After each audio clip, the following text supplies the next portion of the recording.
Assalamualaikum warahmatullahi wabarakatuh. Terima kasih teman-teman yang sudah presentasi terkait dengan materi hukum dan pembagiannya.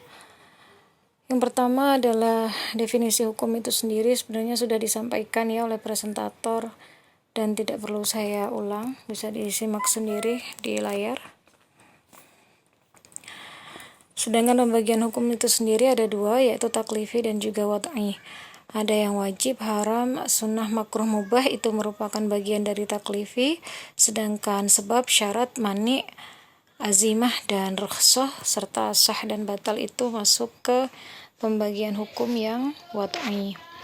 Yang pertama adalah pembagian hukum wajib itu sendiri.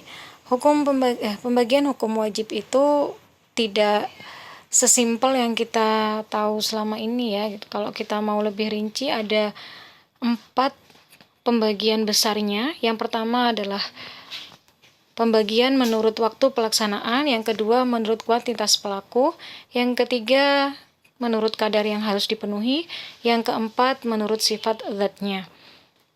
Pembagian wajib kalau menurut waktu pelaksanaannya itu ada yang mutlak, ada yang muakkad. Yang mutlak itu tidak ditentukan gitu ya. Seperti misalnya pembayaran nazar. Itu mutlak untuk dilaksanakan, tetapi tidak ada waktu yang pasti kapan Anda diharuskan untuk membayar nazar. Misalnya setelah bernazar hari ini Anda harus membayar besok, itu kan nggak ada aturan seperti itu. Yang penting dilaksanakan nazarnya. Kemudian ada yang kedua, sifatnya adalah muakkad. Yang muakkad ini sudah ditentukan. Contohnya sholat zuhur itu ditentukan waktu pelaksanaannya itu dari kapan sampai kapan. Kemudian zakat fitrah itu kan juga ada batas waktunya. Begitupun juga dengan puasa Ramadan contohnya dan lain sebagainya yang sifatnya itu muakkad. Kemudian berdasarkan kuantitas pelaku. Berdasarkan kuantitas pelaku ini ada yang wajib ain, ada yang wajib kifai atau wajib kifayah. Untuk yang fardhu ain itu setiap mukallaf itu terkena. Jadi wajib bagi setiap individu untuk kemudian melaksanakannya. Contohnya seperti salat 5 waktu. Sedangkan yang kifayah itu tidak wajib untuk setiap individu. Jika sudah ada yang mewakili, ya sudah gitu. Contohnya seperti memandikan jenazah, menyolatkan jenazah, dan lain sebagainya.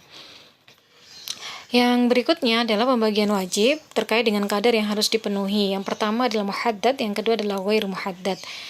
Yang ditentukan kadarnya contohnya adalah pelaksanaan sholat 5 waktu. Kan sudah jelas ya, sholat sehari semalam yang wajib itu adalah 5 waktu. Zuhur, asar, maghrib, isya, dan juga subuh. Gak bisa kita tambahi gitu ya.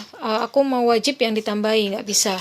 Karena itu sudah muhaddad, ada penentuan kadarnya. Yang kedua adalah ghairu muhaddad, tidak ditentukan kadarnya. Misalnya seperti nafkah bagi istri. Jadi gak ada tuh orang mau nikah terus tiba-tiba maka wajib seorang suami memberikan nafkah setiap harinya 1 juta, nafkah setiap harinya 50 juta, nggak ada kan seperti itu. Tetapi sifatnya tetap wajib sebagai seorang suami untuk memberikan nafkah kepada istrinya. Kemudian pembagian wajib menurut sifat zatnya itu ada muayyan, ada yang mukhayyar. Yang muayyan itu nggak ada pilihan lain selain